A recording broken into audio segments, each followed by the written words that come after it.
അപ്പോൾ ഞാൻ എൻ്റെ കഥയിലേക്ക് കിടക്കുകയാണ്.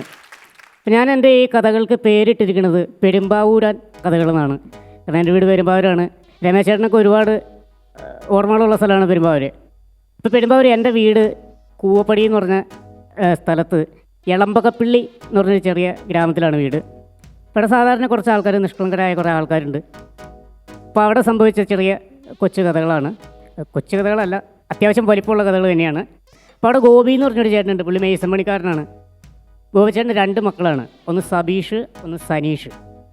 അപ്പോൾ ഈ സബീഷ് എന്ന് വെച്ചാൽ ഒരു പാവം പയ്യൻ, ആരോടായിട്ടും ഒരു പ്രശ്നമില്ല, വീട്ടിലും യാതൊരു പ്രശ്നമില്ല, പണിക്കും പോകില്ല, അങ്ങനെയൊരു പയ്യനാണ്. പക്ഷെ സനീഷ് ആളിത്തിരി മുറ്റാണ്. ഗോപിച്ചേട്ടൻ വെള്ളമടിച്ചിട്ടൊക്കെ വന്ന് വിഷയമൊക്കെ ഉണ്ടാക്കുമ്പോൾ പുള്ളി നേരെ വളച്ചു കൂട്ടിയെടുത്ത് മുറ്റത്തേക്ക് കയറിയും. അതിനൊരു ചെറിയ പേടിയും കൂടെ ഉണ്ട്. അപ്പോൾ ഒരിക്കൽ ഗോപിച്ചേട്ടൻ ഈ മൂത്തവൻ്റെ കയ്യിൽ കാശ് കൊടുത്തിട്ട് റേഷൻ കടയിൽ വിട്ടേക്കാണ് അരി മേടിക്കാൻ. ഇളയാക്കടെ കയ്യിൽ, സനീഷിൻ്റെ കയ്യിൽ കാശ് കൊടുത്ത് ബീവറേജിലും വിട്ട്. എന്നിട്ട് പുള്ളി കവലയ്ക്ക് വന്ന് ഇങ്ങനെ നോക്കിയിരിക്കുക 2 പേര്. കുറേ നേരമായി പോയിട്ട് ഈ 2 സൈഡിലേക്ക് നോക്കി എടാ സുഖു, ഒരു അമൃതാഞ്ജലി എടുത്താടാ. എന്തിനാ? ഇവന്മാർ പോയിട്ട് കാണാനുള്ള നോക്കി കഴുത്ത് കടറി പോയി. അപ്പോൾ എന്നെ ഗോചേട്ടൻ ഇങ്ങനെ കഴുത്ത് വേദനയൊക്കെ ആയിട്ട് നോക്കിക്കൊണ്ടിരുന്നപ്പോൾ സബീഷ് അവിടെ നിന്ന് അരി മേടിച്ചിട്ട് വരിക. അപ്പോൾ പുള്ളി പറയാ, അത്താഴത്തിന് അരി മേടിക്കാൻ പോയാൽ താൻ തോന്നി വന്നുണ്ട്, ബിവറേജിൽ പോയി എൻ്റെ തങ്കക്കുടത്തിനെ കണ്ടില്ലല്ലോ എന്ന് പറഞ്ഞ്. അപ്പോൾ പിന്നെ ഒരു 2 ദിവസത്തേക്ക് ബിവറേജ് അവധിയാണ്, പുള്ളിയെ കഴിക്കാൻ പറ്റണല്ലോ. അപ്പോൾ കൈയും കാലൊക്കെ വിറച്ച് ആകെ ഭ്രാന്തായിട്ട് നിൽക്കുക.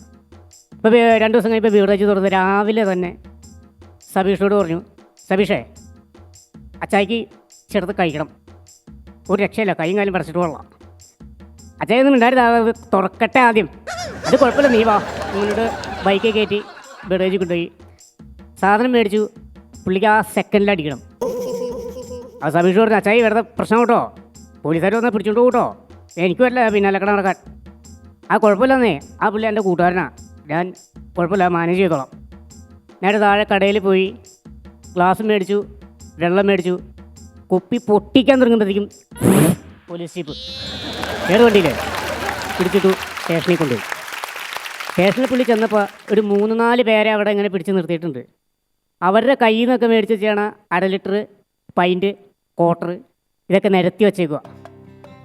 അപ്പോൾ എല്ലാവരും കൂടെ പുള്ളിയിൽ നിന്നു. കുറച്ച് നേരം കഴിഞ്ഞപ്പോൾ എസ് ഐ വന്നു.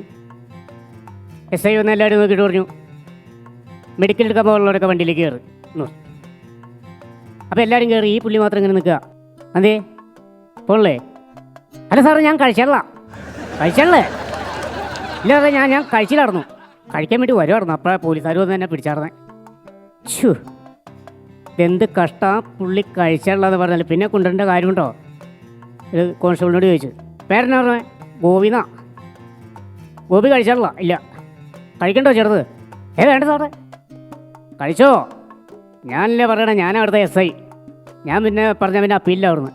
ഇതേ ഒരു 3-4 ബ്രാൻഡ് ഉണ്ട്, ഏതാ വേണ്ടതെന്ന് വെച്ചിട്ടുണ്ടെങ്കിൽ എടുത്ത് കഴിച്ചോ. പുള്ളി വേഗം പുള്ളി വന്ന് മുണ്ടൊക്കെ മുടക്കി കുത്തി ഒരു സർബത്ത് ഗ്ലാസ്സിൽ 3/4 ഭാഗം ഒഴിച്ച് വെള്ളം ചേർക്കേണ്ട ഒരു ഒറ്റയടി.